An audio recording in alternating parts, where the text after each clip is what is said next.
Okay, just to go back to the time in Inukjuak, where Ross Gibson was the main, and he handed out the welfare. I mean, he had quite a control over that community. And one of his rules was that nobody was allowed to live within 5 miles of the post unless they had a job with one of the white agencies. And so people lived out at Ugaksiokvik and all the different camps. I'd go out and our servant, we had a servant in the Inuk, their family camp was down at Hopewell Narrows, so I used to visit them a lot and that. But and the Inuit would hold dances. They would come into the community for trading, of course, and I watched them trade, and we would buy soapstone carvings before the Hudson Bay Company got they were the official buyers of soapstone in those days. And the Inuit would hold dances, and they were the most amazing of affairs.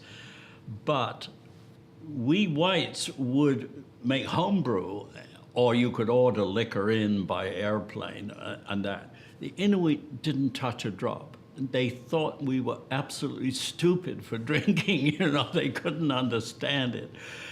But anyway, we were all invited to the Inuit celebrations and that. However, the whites, for some reason, decided they wanted to have an evening with no Inuit, and they called it literally White Night. That was every few weeks we'd get together with all of the white people in the community.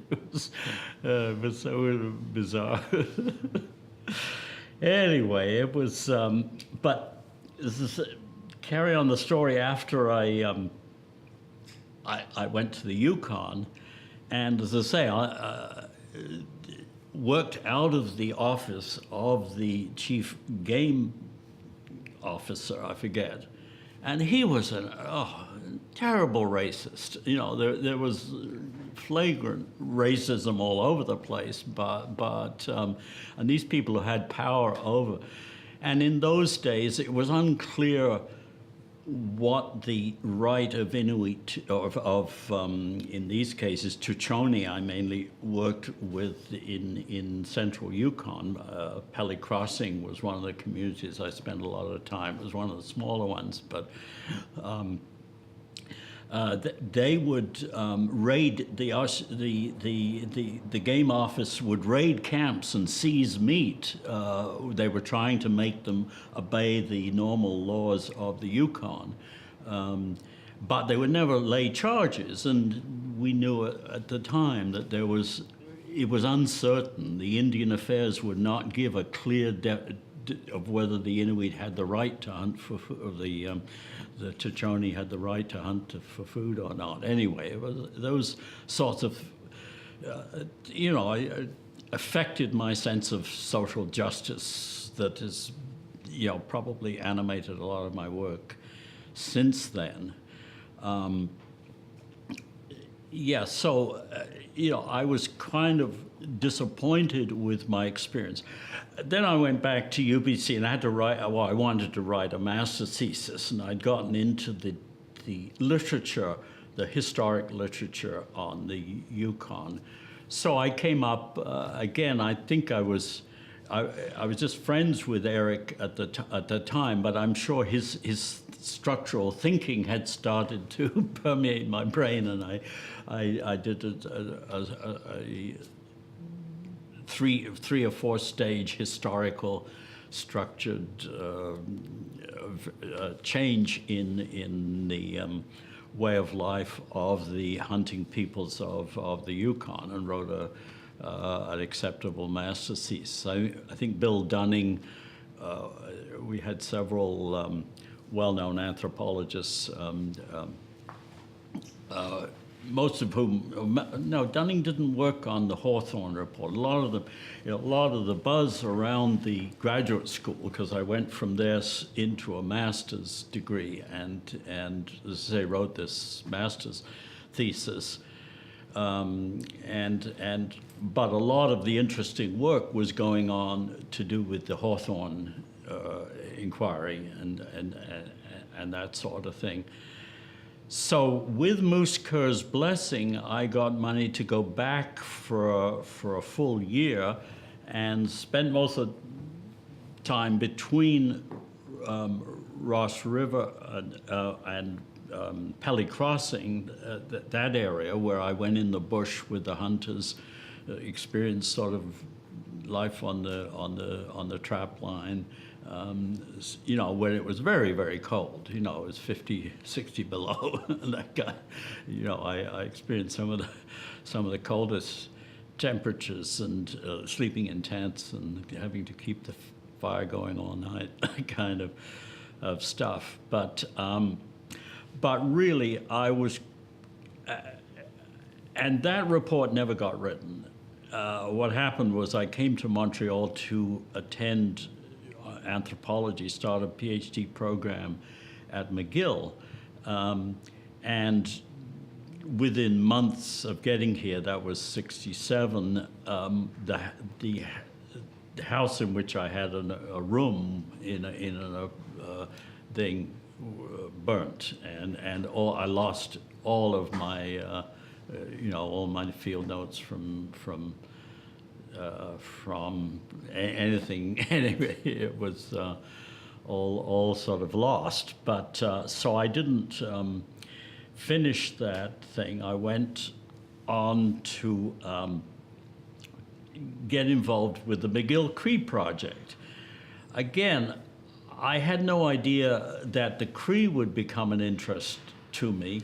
I had my experience both in the Yukon had given me a sour taste of doing what I consider real anthropological work. And I guess in contrast to what I'd seen with the Inuit in Inukjuak, I was also in Coral Harbor.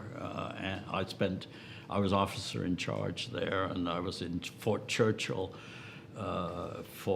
so I'd had a bit of experience. At Churchill, of course, there were both Indians and Inuit who'd sort of been moved there, and it was a pretty sad situation for them too. But you know, I was planning more traditional research, either in Africa or Papua New Guinea or some real, you know, I guess I still had a somewhat romantic view of it. But in joining the McGill Cree project, which on the surface was about how the Cree are becoming industrialized, becoming industrial workers, that was the focus of the research. And for my project, I was sent to the outskirts to Dory Lake, which is just outside Chibougamau, where there was a little Indian settlement. They were technically members of the Mistissini band, but they lived at Dory Lake because they took odd jobs in mineral exploration, line cutting, and that sort of thing. Sometimes pulpwood cutting, sometimes mining, actually underground mining for a few months. But whereas and then I moved to Matagami. I had two projects, Matagami, another mining town, and there was an Indian sort of community of shacks on the outskirts. And that was mainly around a fishery. They were fishing particularly, what's the big fish at the bottom? The caviar comes from. Sorry. Jumbo? No, it's a lake from the... Yeah, for the lake. Oh, anyway, it was a species of fish that they're actually processing caviar for the Montreal market, but it wasn't the beluga caviar. It was the what's the name of that? The brochet? No. It's a bottom-feeding fish. My memory. Yeah.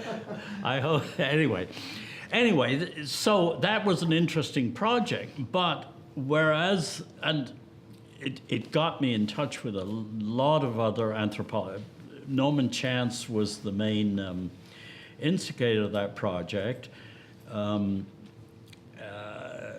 Harvey Feit, Roger Poitier, Ignatius LaRusick, these were my fellow, Marilyn Silverman, my fellow graduate students there. and I really liked working in teams and swapping field notes, and that kind of research was very interesting to me. But I didn't really have any idea of making this a major research until I visited Mistissini. I'd already got the impression, contrary to the thesis of the Norman Chance project, which was this transition to proletarian, to workers, and that. I saw work as merely a way of getting enough money to go back in the bush, that these people were still predominantly hunters and wanted to be hunting and that. And most of these jobs were in the summer and gave them the money. And in a way, I was influential, I think, in changing some of the conclusions of that McGill Project report. But it also got me very reanimated with the prospect of doing classical anthropological research with the Cree. And so, however, I started to learn the Cree language from in Manitoba, and while I was there, the news came through that I'd failed my comps. Now, I think it was internal McGill politics, more of it. I hadn't really, Salisbury had come there, the second, Richard Salisbury, and while we had some engagement, we never really clicked. On the other hand, the people I clicked with, Norman Chance, Ken Schramm, who was a structuralist, the structural Marxists all left. And none of them had read my comps. And even Bruce Trigger, who was a good friend of mine from there, I've only talked to him relatively recently, and he said before he died, but he never got to read my comps. And the curious thing is, the graduate students had a room up in had a whole floor up in Cottingham House, up on the mountain, near where the guy was kidnapped. During the when the separatists kidnapped this British diplomat. Anyway, it was up in that very snooty area, but McGill happened to own one of those fancy houses, and the McGill graduates had a floor to there. We all wrote our comps together, and we showed each other what we'd written, and when the results came in, nobody could believe that I'd failed and they'd all passed. So anyway, luckily, I still had friends from the UBC days that were at Toronto. Dunning was there, Eric Schwimmer was there by then, teaching and so on. So they accepted me. Maybe do another couple of years, and so the project that I'd already outlined would be. I represented at U of T, and that became my project. While I had a year of coursework, and for the summer I took a job in Northern Ontario, out of the University of Toronto. A health agency, part of the university, was concerned over the poor health of the people in the Sioux Lookout. Sioux Lookout is one of these, it has a central hospital, and the patients are flown in from all around that area. And for years, they had really difficult health problems, so they started sending up the best doctors from Toronto for 2 weeks at a time. And still the statistics didn't improve, and so this project was trying to find out why. I spent the summer in a small community called New Osnaburg and discovered there was a hostility to the white medicine. They believed that they were doing the wrong things. They had their own medical beliefs and practitioners.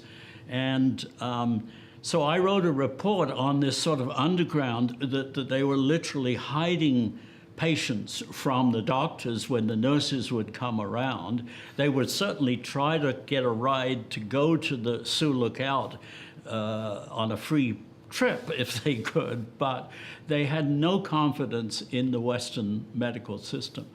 I explained this to the doctors, absolutely no interest. They thought they were stupid savages and ought to smarten up. And you know, the only person I talked to who had any sympathy was a Jamaican head nurse who understood perfectly what I was talking about with these spiritual beliefs.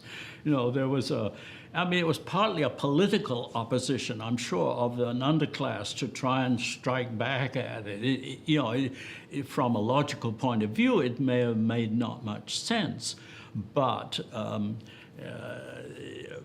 it made sense to me, and certainly deserved the attention of the medical profession, because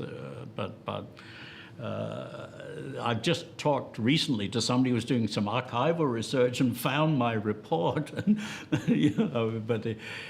so anyway, that was, then I did my field work at Mistissini, and that was quite extraordinary. There were others who'd gone before me. Ed Rogers, who was at Toronto at the time, so I was able to talk to him. He'd shifted his interest to Northern Ontario, but still was very highly regarded. And I read everything he'd written. I'd also read stuff like the Jesuit relations on, and I became particularly interested in this phenomena of people of the summer versus people of the winter. That is, people born in the summer period versus. And in the Jesuit relations, there's an account of a apparent battle between these two sets of people over the weather, one blaming the other for the bad weather. I think, the summer people blaming the winter people or something like that. Now, I don't, I'm giving a very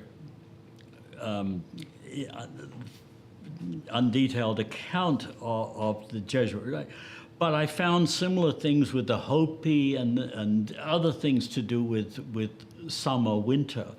So that was one of my first small, it was kind of, but generally my research topic was to investigate the maintenance of spiritual beliefs about, and I hit the jackpot. I mean, it was, everybody told me in the first year I went there, oh, they don't do any of that anymore. It's all gone.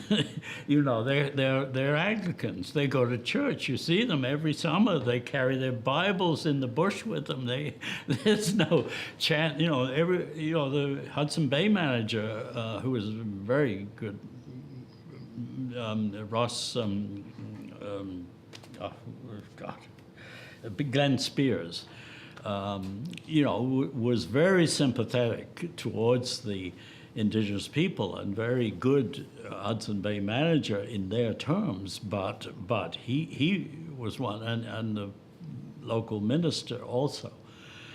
So I went to the bush anyway. I talked to people around and just got an invitation to it was just sort of by accident. The chief had put me for summertime accommodation with family who happened to belong to the Nitchikan group, which had been a separate trading. There have been a lot of posts that have been closed in previous years. So Mistissini was really an agglomeration of several different bands, former bands that were made it their summer home, and many of them were starting to live there. But still, 80%, 90% of the population went off in August, September, and didn't come back till after breakup in June or something like that. So, yeah, it was amazingly fully functional this was 1969, a fully functioning hunting and trapping economy.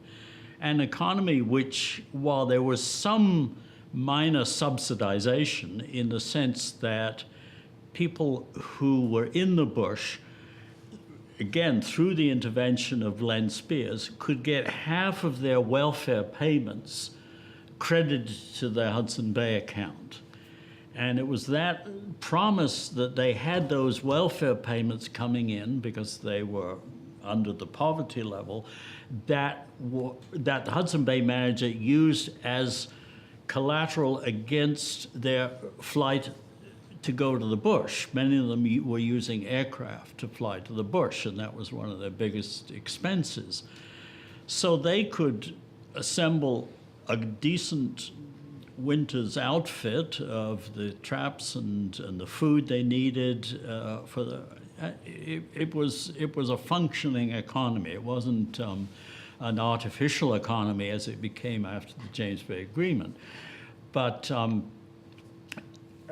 and you know, through my training, I had certainly developed an interest in both Marxism and structuralism. And Marxism in particular, not so much as a political ideology, but particularly the mode of production analysis that begin with the environment and understand people's relationship to the environment and how they create a social order out of that, gaining a living from that environment. You know, it seemed to be, and it worked extremely well, I found, in applying it to this. So I began from, even though my object was ideology in Marxist terms, the structures they built on top of their relationship, their practical relationship with the environment.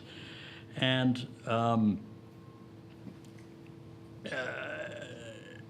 I went with the couple I went with, Willie Jimmikin and his wife, were not particularly known as somebody who followed traditional rules or things. So my preference as a field worker is to, I so strongly believe in participant observation and watching people first, and first gaining an observational view of how people behave. In other words, giving more credence to behavior before asking about ideas and words and explanations and that. And so even though I was after the ideological aspect, I found it was a perfect atmosphere living with this camp. In the first few weeks, I had to get up to strength. I wasn't in the same shape that the kids, you know, the people of my own age in the hunting camp were. And for fear of being left behind with the women, which was the option they kept giving me, why don't you stay behind? You know, they didn't want to be slowed down by some white guy, but I got it, you know, and so after a while I was hunting all the time and with them, and just noticed again, it was less on the spoken level, but just seeing the religious, the spiritual things that were going on, the offerings that were made, the scapulomancy, where they would burn a little shoulder blade, usually a small animal, porcupine or a beaver or something like, and all of these things were there without me questioning or asking people to tell me. The questions that I had been asked in the summertime before I went in the bush, I asked these kinds of questions. You know, what's the difference between somebody born in the summer and somebody born in the winter, hoping to get some kind of explanation of their religious powers or something. Instead, I got a very naturalistic explanation. People who are born in the winter probably are tougher. They grew up being able to stand the cold and that kind of thing. But it wasn't until the following summer, when people knew I'd been in the bush, knew I'd had experience. The people I'd been with in the bush told others about how I'd behaved in the bush. Then I started to get answers to those questions.